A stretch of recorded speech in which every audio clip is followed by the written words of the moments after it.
Hey YouTube, Ed here with Jack of all trades, and welcome to another video. So what we're going to talk about today is the DINKIng 2300i generator. It's a 2300 watt peak capacity, 1800 watt continuous capacity generator, and it sells for about $379 on Amazon. It's one of the cheapest inverter generators I could find on Amazon. So I went ahead and I ordered one, and we're going to give it a try. So let's get right into the video.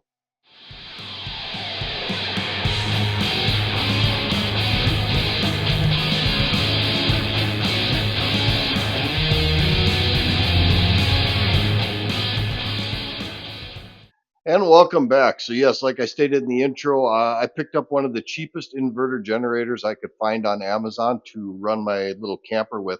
It's made by a company called DINKIng. It's a 2300 watt peak, 1800 watt sustained or continuous power inverter generator. And I've seen some mixed reviews on these things. Some guys say they're pretty good, some guys say they're not. So I picked one up. We're going to give it a try, and then we're going to kind of compare it to a Honda 2000 inverter generator that a buddy of mine has. It's an older generator, admittedly, but we're going to see how it stacks up to it. So first thing, let's get this thing out of the box. This is exactly the way I got it from Amazon, and we're going to take it apart and we're going to look at it today. Yeah, that box is pretty badly beat up, as you can see right there. I'll give you a better look at it. Looks like it possibly got dropped at some point in time. So that box is pretty beat. Get it out of here and take a look at it. Well, looks like they've got it packed in styrofoam pretty well, so I'm a little more hopeful. Okay, so in the top of the lid they give you a little toolkit. Looks like you get a screwdriver, spark plug wrench. Pretty much get those with any generator that you buy. Take that top foam off. Nice. They give you an oil filler. That's a nice touch, because a lot of times the oil filler on these generators is not easy to get to.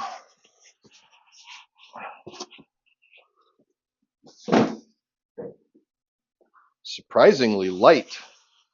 That's the other reason I bought this machine, is because it only weighs 30 pounds. At least that's what they're telling me. In fact, we're gonna give that a test right now. So right off the bat, they're lying to us. It's not 30 pounds. It's 34 pounds, 3.5 ounces. So it's 4 pounds heavier than what they advertise on the Amazon ad. But even at 34 pounds, I'm not going to complain. So no damage. It looks like it's okay. So their packing methods seem to be appropriate. I don't see any damage to anything.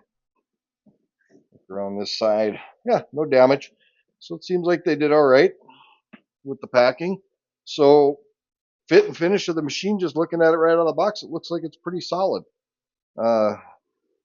Just looking at the front of it here, I've got two 120 volt outlets, which is perfect. That's all I'm ever going to need for this little camper. I've got two USB ports. It's got a low idle function on it, which is nice. It's got your reset there for your breakers. It's got a low oil warning light, an overload light, an output light. Looks like you can parallel this generator. I don't know what cables you need to conduct the parallel. You probably have to buy those separately. And you've got your generator ground stud. On this side, we've got a pull rope. Ooh, doesn't take hardly anything to pull the rope, and the engine does seem to be free. It's got your basic stop, run, start. That's your choke setting. So it does not have a separate choke lever like on the Hondas. The choke lever is up here. This one is incorporated into the knob. Kind of feels a little cheap and chintzy, but I think it'll hold up okay. Got your basic warnings on the top. Your fuel cap vent is right there. Back here is your muffler. Looks like they've got your basic spark arrestor. In the past, experience has told me that every once in a while you have to clean those spark arrestors out, because they will get plugged up and then your engine won't run correct. Just some venting on this side. Yeah, spark plug service door. Just slides out. Okay, it's captive, can't lose it. And looks like the spark plug is right there. Looks like it's fairly easy to get to. It's on there nice and tight. So yeah, should be okay. Let me go ahead and take this side cover off, and actually I think I need to take this side cover off to fill the oil and that kind of thing. So let me take a minute and we'll go ahead and take the side cover off. All right, so I guess I'm not crazy thrilled that I have to take 4 screws out to get to the side cover, but then again, it's really not that big of a deal. When you're talking about a sub $400 generator, I guess a person's got to be realistic. So here's the dipstick. This is where you fill your oil. This is the most important panel. There is just a touch of oil in here. As long as I'm in here, I'm going to go ahead and fill this up with 10W30 oil like they recommend. I've got Honda oil, so we'll go ahead and we'll fill this thing up. Now, one of the upgrades that I'm going to do to this thing right off the bat is I'm going to add one of these magnetic oil dipsticks. I can't take credit for finding this.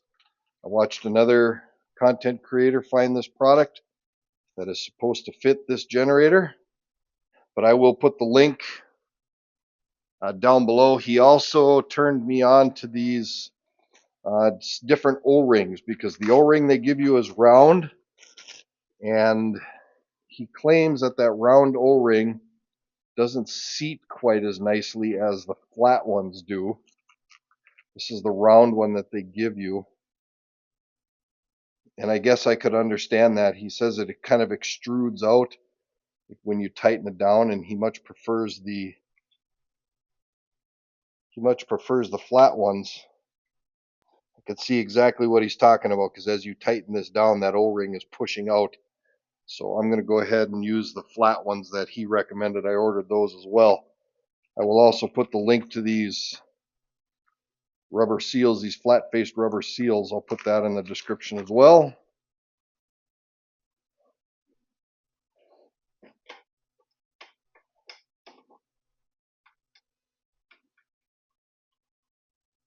Nice thing about this magnetic dipstick is the cap is knurled, so you can get a good grip on it.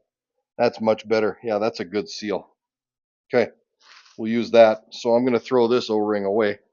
Before I even add fuel to this thing, I'm going to add one more thing to this unit, because I just want to know that that cover for the spark plug is really not easy to get off. I'm going to add an hour meter to this, because I want to know how many hours are on this machine as I'm running it. I'm also going to add a Denso spark plug. Now, I've heard these Denso spark plugs are really the way to go. With these, they're iridium spark plugs. They last a very, very long time. I am here to tell you that if you've got big hands, getting in there to remove that spark plug, not easy. The spark plug was not loose, that's for sure.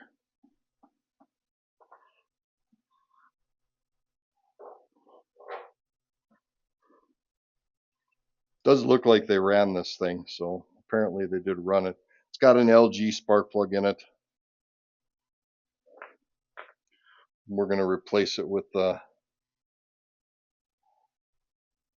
replace it with the Denso. It looks like it's the same spark plug. Now, one thing I've been told about the Denso spark plugs, don't try to re-gap them. I've been told they come out of the factory correctly gapped. Wow, that is really tight. It is super hard to get in there.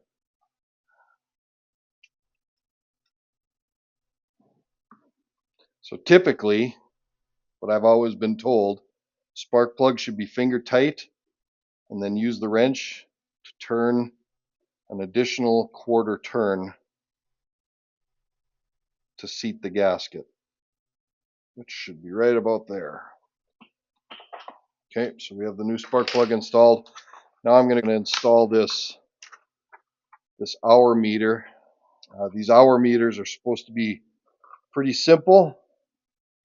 They purely run on inductance. You basically take this wire and you wrap it around the spark plug wire a few times, zip tie it into place, and then run the wire through this little sensor right here. I believe it's supposed to go up and through like that. And that's all there is to it. It's purely an inductive hour meter. And then I'm going to run this through the case. I'm going to wrap the wire around the spark plug a few times, spark plug lead, the wire itself, and it should read your hours. So there they show you on the instructions on how to install this thing. Very, very simple. Wrap it around a few times, zip tie it into place. That should do it. So I'm going to go ahead and get that done. All right, there it is. So right there is the wire wraps. It showed 4 in the picture, so that's what I used. I zip tied it right here, and then right here is the hour meter. So the wire goes through the casing right underneath the hour meter so you can't see it, and then it comes inside of the engine compartment right here, wraps around the spark plug wire. Like I said, I've got 4 wraps on it because that's what they showed in the picture, and that should pick up the inductance of the spark plug wire, and the meter will give you both hours and RPM. So that should give me 2 different readings on here. It'll tell me how many hours I have on it, and it'll tell me how many RPMs. So now we're ready to put fuel in it and I guess start it and see if it starts and see how it works.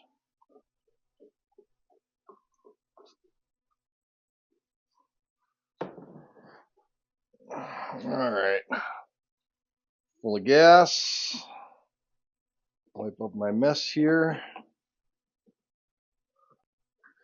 So let's see how it runs. I've got the shop door open. I'm obviously running it in my shop here, so make sure you're cognizant of carbon monoxide and things like that. So what I'm going to do is I'm just going to turn it to run, and I'm going to let it sit for a minute. Make sure I open up the vent. And the reason I'm letting it sit is that's going to allow the fuel to travel down to the carburetor. Turn it to choke. See how it runs.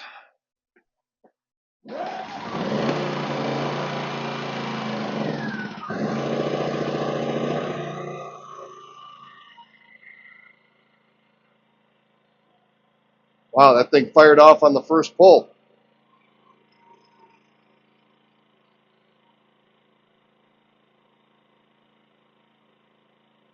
That's pretty amazing.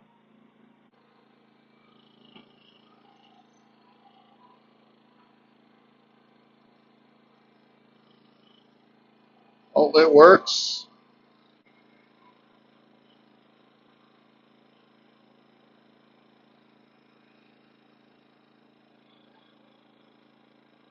One 124 volts.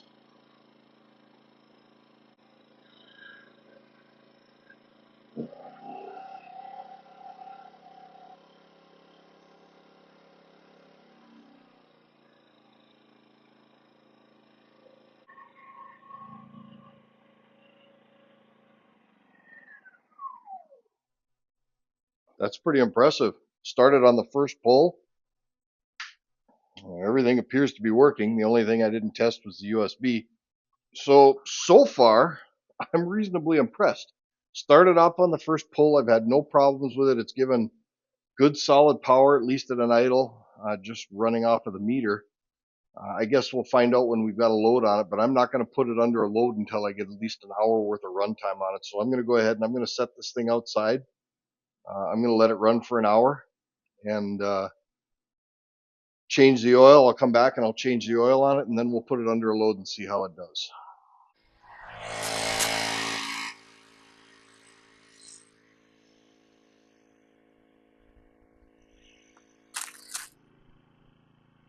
We're about 26 feet away, showing about 71 decibels. Very, very quiet.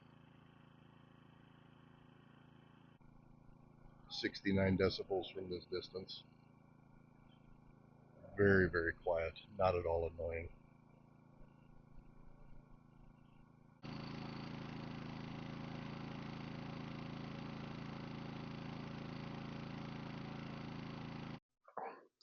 All right, so you can see I've got an hour and a half worth of time on this machine. So what I'm going to do is I'm going to go ahead and I'm going to remove that side panel. And we're going to pull the dipstick out. We're going to check the magnet and see if there's anything on the magnet and check the oil. Okay, pop this cover off. Here's the cover.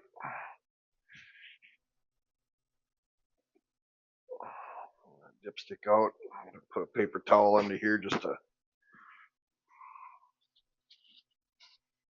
catch any possible drips.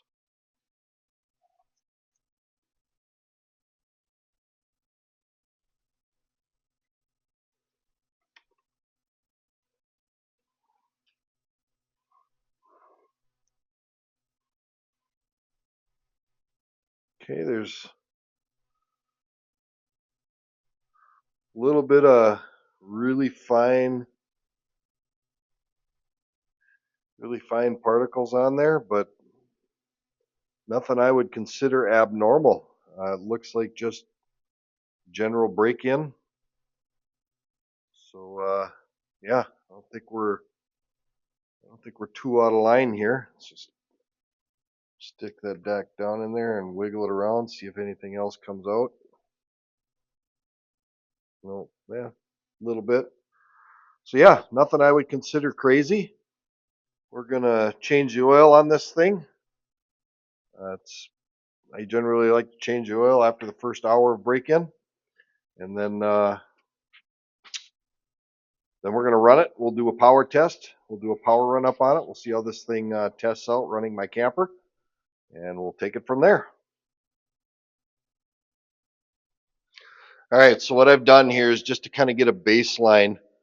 I've got my camper power source hooked up to my house power right now, and I've got a meter on there.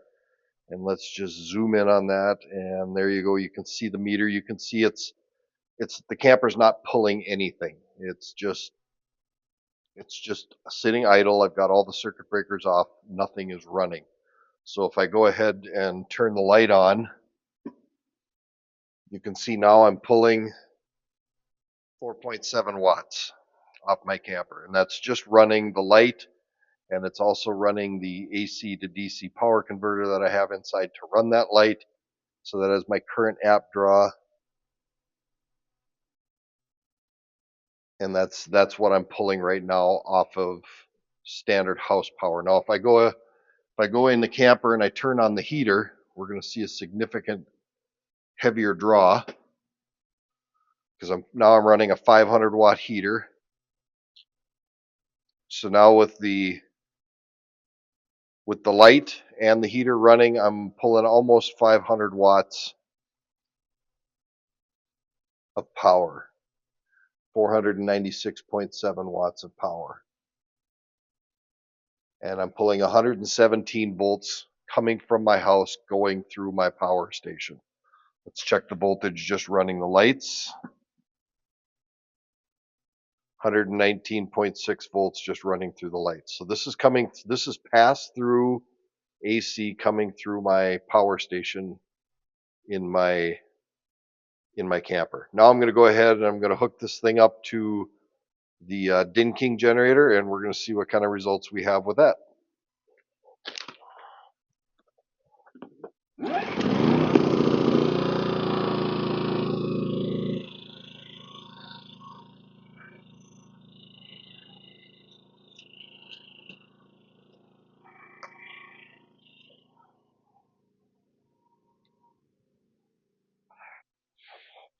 Okay, so now I'm running off of my generator. Let's go ahead and kick the lights on in the camper. 4.7 volts. 122 volts, excuse me, 4.8 watts. So running pretty good. Let's go ahead and kick the heater on. Little grunt there on the eco throttle, and it's throttled up to about, I suppose, half throttle. Still have 120.5 volts, pulling 520 watts. Not bad. Not bad at all. So just for grins, let's go ahead and kick this heater on high. Running at wide open throttle now, I can hear that. I'm still pulling 118 volts, almost 119 volts. That's pretty good.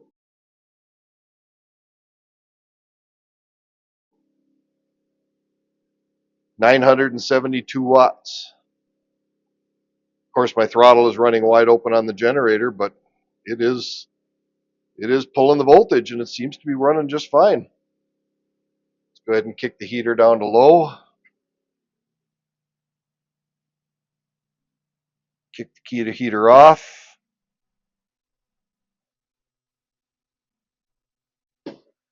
And go ahead and kill the power altogether. Now let's try the Honda generator.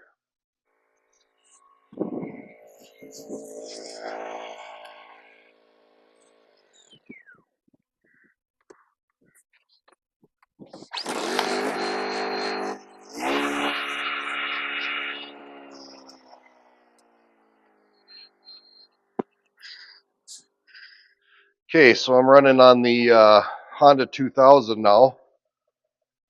Admittedly, it's a 300 watt smaller generator in at least what their advertised power is. So let's go ahead and kick on the lights. Still 4.7 watts. Running great voltage, 124 volts. That's excellent. I would expect nothing less from the Honda. Let's go ahead and turn the heater on. 500 watts. Voltage dropped to 121. Again, doing better than my house power. 530 watts. So the Honda generator is just a little bit stronger. Okay, for grins, turn on the heater on high. Running wide open on the throttle. Still running 120 watts, so the Honda generator is clearly doing better than the DINKIng as far as holding up wattage, but the DINKIng was doing just as good as my house power, 995 watts, so it's doing just fine.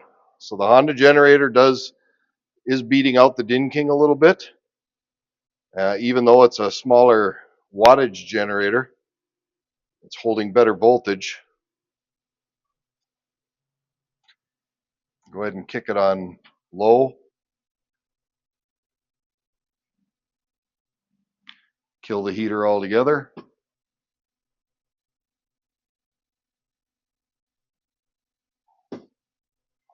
No power draw whatsoever. Back down to 0 watts.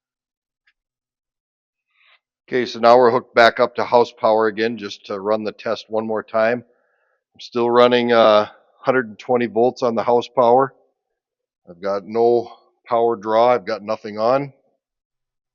We'll turn on the lights.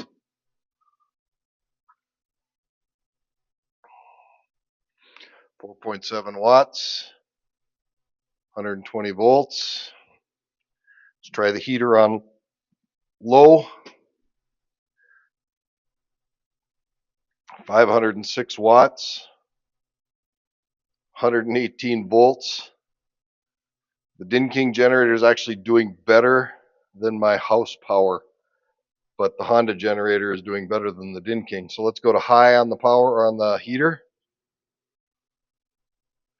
Wow, so when I kick the heater on high, I'm 117 volts, 943 watts. That's crazy. So the generators, both the generators are actually doing better than my house power is. That's crazy. And there you have it. That's the basic initial run up and test of the DINKIng 2300i generator. Not bad. The Honda definitely performed better as far as maintaining voltage is concerned, but the DinKing did just fine running everything that I plan to run with it as far as the heater and the lights in my camper. Now, understand that when it gets really cold, I plan to run a diesel heater, so the generator will be only there to recharge batteries, but still, the DinKing did okay. I have no complaints with it. Yes, the Honda was a little stronger as far as maintaining voltage is concerned, but when it comes right down to it, the DinKing actually performed better than the voltage coming out of my house. So that's fairly impressive. And I'm on a very stable power grid here. I'm in a bigger city, about 150,000 people. We've got a really good power grid. And if that's the kind of power fluctuations we see in my home, I don't think I have anything to worry about with the DinKing. So far, very, very happy with it. Now I'll use this generator over the course of the summer and in through the fall, and then I'll come back and I will give you a review and let you know if I've had any problems with it, had any issues with it. I'll let you know what the fuel economy is like because I'm going to track it along with my hour meter. I got a log book, so I'm going to log the hours and every time I fill it with fuel and things of that effect, so we can kind of keep track of what the fuel economy is like. I'll also keep track of the oil changes. I'll obviously watch that magnetic dipstick, and I'll give you probably a 1 year later review, providing this thing holds up. If it dies on me, I quite obviously will do another review on that. But so far, initial, I have no complaints. The generator seems to run well. It runs strong. It gives me good voltage, certainly within safe electronic voltage ranges. And I'm very, very happy with it so far, especially for $400. Now we'll just see how long it lasts. With that, let's go ahead and wrap this video up. Now, if you're liking these kind of videos and you appreciate what I'm doing out here, I would really uh, like it very much if you did me the solid of going down and hitting that like and subscribe button. Make sure you ring that notification bell so you get notified of upcoming videos, and hit me in those comments. If you want to see me test something else, or if you want to see a different generator or whatever, let me know. I'll see if I can't get a hold of one of those generators. Maybe I can get a hold of the company and have them send me one. My reviews are honest, and if I don't like it, I'm going to tell you I don't like it, even if they send it to me for free. I never accept affiliate links or anything like that. I did once with one of the welder companies, and I'll never do that again because, well, I just won't do it again. We'll just leave it at that. So with that, this is Ed from Jack of All Trades. As always, thank you for stopping by. I really do appreciate my longtime subscribers, everybody who watches these videos. I really do appreciate your support in that respect. And we will see you on the next video.